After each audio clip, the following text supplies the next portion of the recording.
Boa noite, queridos alunos, tudo bem? Estamos aqui de volta e nós vamos falar um pouquinho hoje sobre o primeiro ser vivo, o primeiro tipo de ser vivo que apareceu na face da Terra 13,5 bilhões de anos atrás, que são os procariontes. Os procariontes são formados por células simples e não tem núcleo. As células, veja, ela tem o máximo essa região aqui, tá? Que é chamado de nucleóide, que é onde está o DNA. Aqui também tem um nucleóide. Só tem uma organela no citoplasma deles, ó, que é isso aqui, ó, são os ribossomos. Tá aqui também na nossa querida cianobactériazinha. Temos dois padrões morfológicos, né? Você já viu cianobactérias, que são autotróficas, fazem fotossíntese, e as heterotróficas, que são geralmente as bactérias. Aí tem parede celular, ó, tem parede celular nas duas, tem membrana, que está aqui em amarelinho, também nas duas, certo? E é isso aí, tá? Então as células mais simples que existem, as mais antigas são essas aí. Em termos de diversidade, são mais de 11.000 espécies, divididas em 3 grupos. As arqueobactérias, que são extremófilas e vivem em lugares extremos, como fontes termais muito quentes, ambientes muito salgados, muito salinos, né, de água muito salgada, como o Mar Morto, por exemplo, tá? E regiões onde o pH também é extremamente ácido, certo? Elas são muito importantes para a biotecnologia, tá? Por conta das enzimas delas que conseguem permanecer ativas em temperaturas muito elevadas. Bom, cianobactérias, ó, aqui, ó, também muito importante. As cianobactérias são aquáticas, produzem oxigênio, boa parte do oxigênio da atmosfera veio da atividade fotossintética delas, foram os primeiros seres vivos fotossintetizantes que existiram, mas elas também podem contaminar a água com cianotoxinas, que elas liberam para evitar predadores, e acabam afetando o cérebro das pessoas, tá vendo, ó? E também o fígado. Já tivemos casos muito graves de intoxicação por cianotoxinas no Brasil. É o caso da clínica de Caruaru, né, de hemodiálise de Caruaru, onde morreram dezenas de pessoas contaminadas por água contaminada com cianotoxinas. Aí o pessoal não teve muito cuidado com as águas. Ó, as cianobactérias também podem participar de associações simbióticas como líquens, assim como as bactérias, ó, que são endosimbiontes, vivem no intestino, no estômago, né, de vários organismos, inclusive os seres humanos. São os lactobacilos lá, né, ou a flora intestinal do ser humano, né, que é muito importante manter essa flora para evitar que outras bactérias ocupem esse espaço. Também vivem no solo, e no solo muitas delas fixam nitrogênio, participam do ciclo do nitrogênio. Algumas são simbiontes importantes de plantas, né, fixam nitrogênio para as leguminosas, por exemplo, como as bactérias do gênero Rhizobium, que vocês vão ouvir falar de novo, com mais cuidado, quando forem estudar o ciclo do nitrogênio, certo? Bom, outra coisa são as bacterioses. As bacterioses são doenças provocadas por bactérias. As bactérias geralmente se reproduzem ou ficam no ambiente por meio de esporos. Esporos são células de resistência.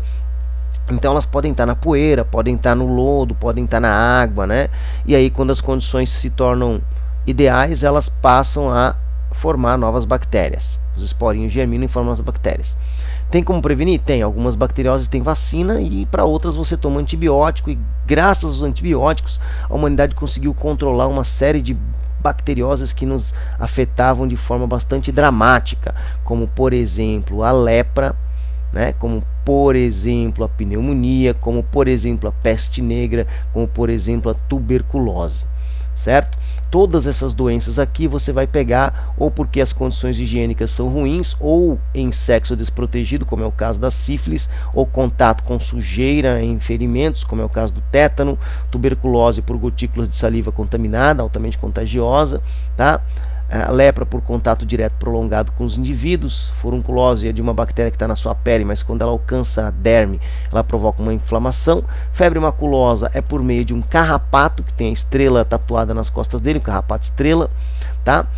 Difteria, botulismo, geralmente são doenças associadas com problemas de contaminação alimentar. Cólera é por água contaminada com fezes de indivíduo que tem cólera. Matou muita gente no mundo, é extremamente perigoso. Então a água deve ser sempre filtrada, fervida, tratada para evitar a contaminação por cólera. O antrax, ele tem esporos que formam um pozinho branco. e por conta disso ele é utilizado como arma biológica, tá? Ele já foi utilizado por terroristas, por exemplo, que mandavam cartas para as pessoas com esse pozinho. Isso provocou muito pânico há alguns anos atrás, sobretudo nos Estados Unidos, quando essas cartas estavam chegando aí pelo correio, tá? A leptospirose é importante para países tropicais, porque é transmitida pelas enchentes, apesar da leptospira estar na urina do rato, né? Tem que lembrar que é a enchente que espalha a urina do rato pela cidade. A meningite é por gotículas de saliva e afeta o seu sistema nervoso, porque vai provocar inchaço das meninges, é extremamente perigosa, pode matar em pouco tempo, então tem que tomar muito cuidado com ela, tá? E temos que lembrar que a pneumonia ela é um dos principais fatores de infecções hospitalares, certo? O problema dos antibióticos é o seguinte: se o uso for indiscriminado, pode favorecer, né, a seleção de bactérias resistentes, como é o caso de algumas cepas de tuberculose resistentes que apareceram na China, né? E isso vai causar um seríssimo problema de saúde, né, para o sistema de saúde, porque uma vez que a bactéria fica resistente a todos os antibióticos, não tem o que fazer, né? A gente volta para o período pré-antibiótico, século XIX, onde as bactérias acabavam provocando uma mortandade muito grande na população humana. Então cuidado, que elas são infectantes, tem que ter cuidado quando você for no hospital, tem que sempre estar lavando as mãos, ter higiene, tratar a água, cuidar bem dos alimentos, higienizar bem os alimentos, e aí você não pegará nenhuma dessas doenças e ficará feliz e mais inteligente, feliz e inteligente, gente inteligente é gente feliz, tá? E para você ter um mundo também mais inteligente, você compartilha o nosso vídeo, curte a nossa página para mais pessoas possam nos encontrar, e lembra também que as bactérias têm importância econômica. Eu já estava esquecendo desse aspecto importante da nossa vida, o dinheiro, certo? A indústria de laticínios utiliza muito fermentação lática, produção de iogurte, né, queijos, vinhos também, fermentação de uma bactéria que está presente na casca da uva, produção de gás natural a partir do lixo, né, então é a decomposição do lixo que promove a produção de metano. Tratamento de esgoto, muitas bactérias são utilizadas no tratamento de esgoto para decompor a matéria orgânica, e também na produção de alimentos, né? Algumas bactérias são utilizadas para produzir aí alguns alimentos fermentados, como a gente já falou, o iogurte, por exemplo, né? Entre outros. Então a indústria alimentícia também utiliza os procariontes, certo? Muito bem, tem uma excelente tenham dias excelentes pela frente, tenham provas maravilhosas e fáceis de passem em todos os vestibulares, obtenham sucesso, e até a nossa próxima aula.